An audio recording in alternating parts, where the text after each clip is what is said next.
প্রথমত নিজেকে সময় দেওয়া, মানে প্রথমত সারাদিন কাজের পর 1 থেকে 1.5 ঘন্টা আপনাকে নিজের পিছনে সময় দিতে হবে। মানে আপনি নিজের সাথে নিজে কথা বলে দেখুন আপনি কি করেছেন আজ সারাদিন, এবং পরের দিনের পরিকল্পনা নিজেকে বলুন, আর নিজেকে কিভাবে আরও উন্নতি করা যায় তাই ভাবুন। তারপর no competition but give your best, মানে কখনো কম্পিটিশন করবেন না, কারণ কম্পিটিশনের ফল হয় হার না হয় জিত। আপনি যেখানে যান না কেন আপনি সব জায়গায় আপনার শেয়ারটা দেবেন, আর কেউর কথা ভাববেন না যে আমার চেয়ে সে আগে।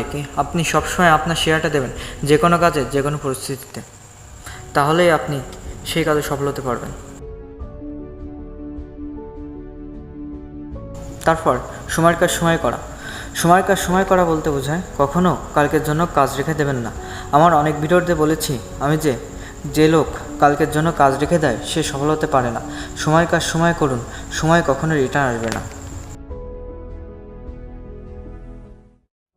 অ্যাটিটিউড এবং থিঙ্ক লেভেল হাই বলতে বোঝায় আমাদের চিন্তাভাবনা কখনো সস্তা করবেন না, এবং আপনি লোকদের সামনে এতটাই সস্তা হবে না যে আপনার কোনো মূল্য থাকবে না। ছোটো হওয়া ভালো, তারপর তো বড় হতে হয়। আমরা পড়েছি ছোটোবেলায় ছড়া, বড়কে আপনাকে বড় বলে বড় সেই নয়, লোকে যারা বড় বলে বড় সেই হয়। ঠিক তেমনই পরের কথায় কান দেবেন না, এবং নিজের ব্যবহার নিজের চরিত্র সবসময় ঠিক রাখবেন। কথায় আছে চরিত্রই বংশের পরিচয়।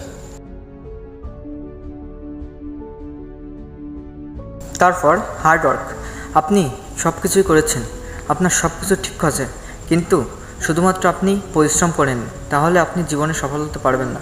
হার্ডওয়ার্ক ইজ দ্য কি অফ সাকসেস। তাই কঠোর পরিশ্রম করুন, সব কিছু ভুলে যান, নিজের কাজের প্রতি মনোযোগ দিন। আপনি ঠিকই আপনার গন্তব্যে পৌঁছবেন এবং সফলতা অর্জন করতে পারবেন, যেটা কঠোর পরিশ্রম দ্বারাই সম্ভব। এবং সর্বশেষ আপনার একটা জিনিস থাকতে হবে, এবং সেটি হলো ধৈর্য।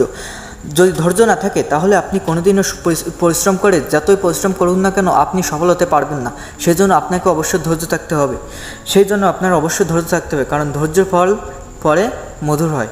এবং যেমন টমাস আলভা এডিসন 1000 বার চেষ্টা করে বৈদ্যুতিক বাল্ব আবিষ্কার করেন, ঠিক তেমনই আপনার ধৈর্য রাখতে হবে, এবং সফল হতে হলে এটা অবশ্যই আপনার করতে হবে।